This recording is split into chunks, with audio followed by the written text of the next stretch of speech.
Our Father, who art in heaven, hallowed be thy name.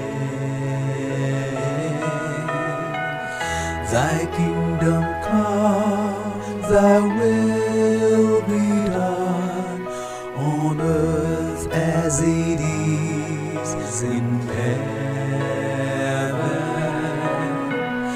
Give us this day our daily bread,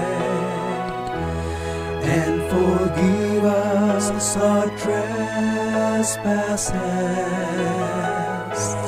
as we forgive those who trespass against us.